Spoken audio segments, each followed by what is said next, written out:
In the grand halls of Whitmore Manor, legacy is everything. For Elliot Whitmore, a wealthy businessman with an iron grip on his empire, lineage and tradition hold more weight than love and fairness.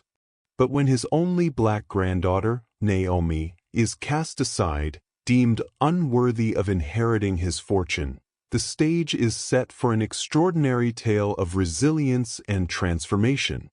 This is a story about prejudice, perseverance, and the courage to redefine one's destiny. As Naomi steps out from the shadow of her grandfather's bias, she embarks on a journey to build her own empire, challenging stereotypes and teaching her family the true meaning of legacy. Elliot Whitmore was a man who wore success like a tailored suit. At 72, he exuded authority and power. His silver hair was always neatly combed back, his piercing blue eyes framed by deep wrinkles that hinted at a lifetime of calculated decisions.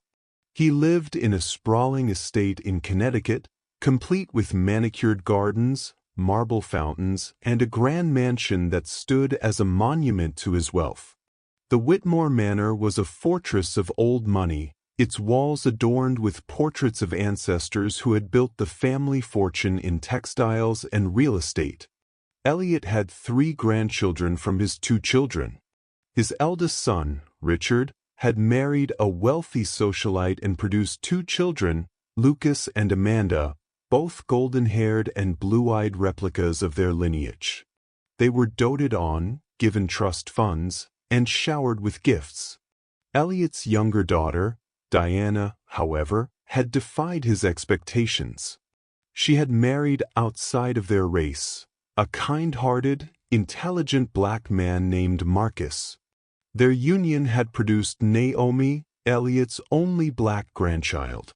Naomi Whitmore was the kind of person who turned heads. At 26, her rich brown skin glowed with health and vitality.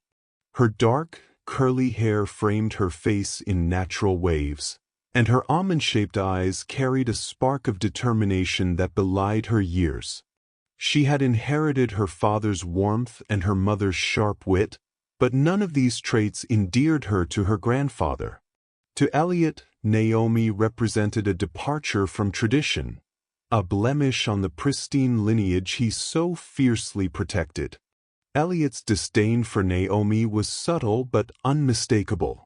During family gatherings, Lucas and Amanda were seated beside him at the grand dining table, while Naomi was relegated to the far end.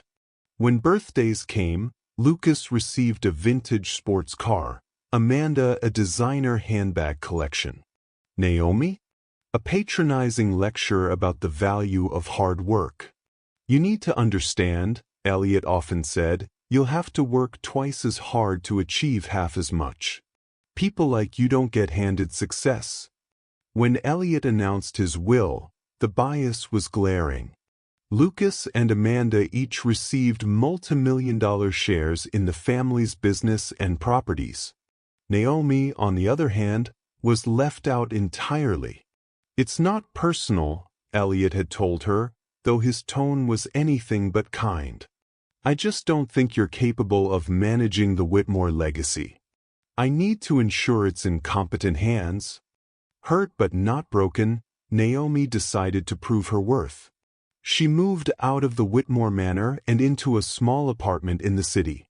With the modest inheritance left by her father, she began working on her dream, a tech startup specializing in eco-friendly solutions for urban living. Despite Elliot's doubts, Naomi had a natural knack for business. She spent nights coding, designing prototypes, and pitching her ideas to investors. Her company, EcoUrban, started small but gained traction quickly.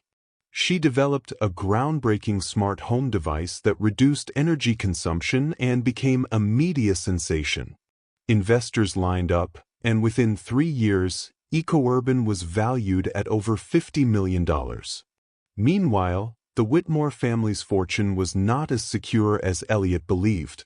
Poor investments by Lucas and Amanda began to chip away at the family's wealth.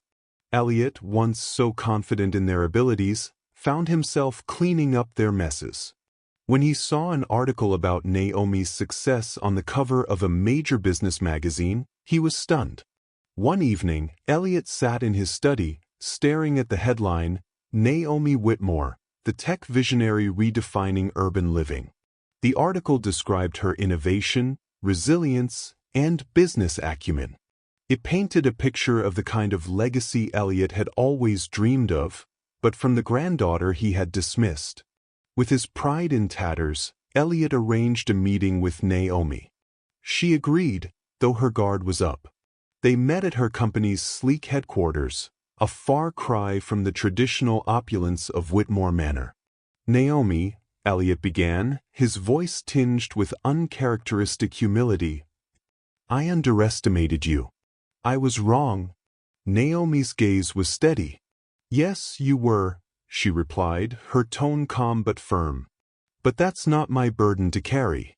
It's yours." Elliot nodded, his shoulders slumping.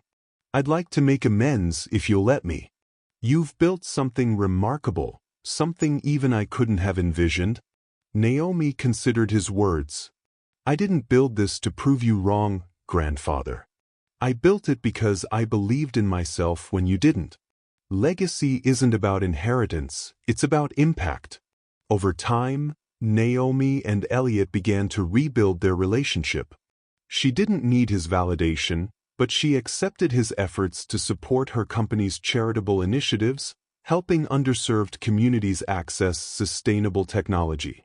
Elliot, once blinded by prejudice, learned that true legacy isn't about maintaining tradition, it's about empowering the future. And Naomi, the granddaughter he had once dismissed, became the pride of the Whitmore name, not because of where she came from, but because of where she was going.